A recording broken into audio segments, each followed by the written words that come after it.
ডালটা থেকে ঘাসের কুশি বাইর হইলে তারপরে দেখবেন লাগে, এটা বেশি ভালো হয়। আর ডাইরেক্ট গাড়লে মানে যদি ওটা খুব কম, বেশি আমি দেখছি খুব কম হয়। তা আমরা ওইটা করলাম। তা বলতেছি আজ অর্ধেক করি, তো অর্ধেক করার পর হচ্ছে যে আমরা এখন চলে যাব। তো দেখতেছেন যে আমরা এখন চলে যাচ্ছি, যে এই যে রাস্তা আমাদের দেখতেই পারছেন, ভিডিওর মধ্যে সব কিছুই দেখতে পারবেন কী করছি কী নাই করি সারাদিনে আজকে। আপনারা তো দেখেন শুধুমাত্র এই যে 2 থেকে 3 মিনিট বা 4-5 মিনিট, আর আমরা তো সারাদিন যা যা কাজ করি ওগুলো তো দেখা অসম্ভব, অতগুলো তো দেখা যায় না।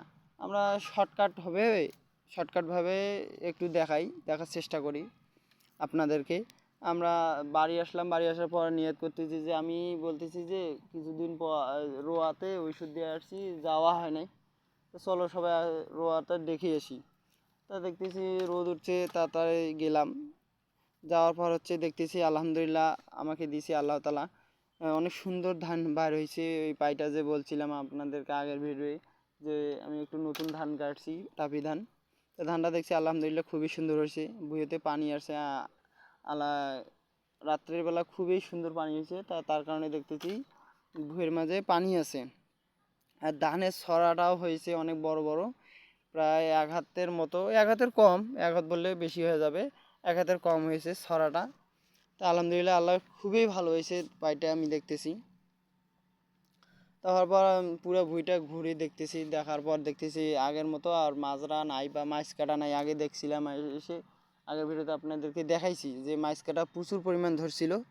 তা আমি ওষুধ দেওয়ার পর দেখতেছি আলহামদুলিল্লাহ খুবই কমছে, নাই বললেই চলে একবারে। তা আমি ভুঁইয়ে মাঝে দিয়েছি এই যে গোস গাড়ি বা নাটি করে দেখাইছিলাম, তো তা দেখতেছি পড়ে গেছে। তা আর ইয়া করলাম না, একটা গেড়ে দিয়ে চলে গেলাম।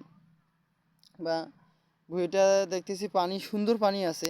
পানি থাকতে কি উপকার জানেন, হচ্ছে যে যদি পানি থাকে ধানের গোড়ায়, তাহলে ধানটা বেড়াইতে খুবই সুবিধা, গল গল করে বাইর হয়।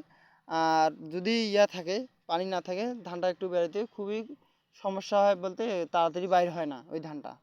আর যদি পানি থাকে তাহলে ধানটা খুবই তাড়াতাড়ি বাইর হয়।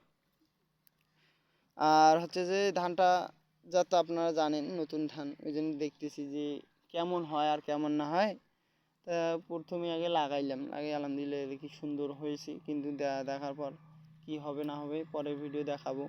আর এই ভিডিও দেখতে পারছেন যে এই ভিডিওতে আমি নিয়ত করছি যে আলু গাড়বো। তা আলু গাড়বো বলতে ওই যে আগুর আলু, নমলা আলু গাড়বো না, আগুর আলু গাড়বো।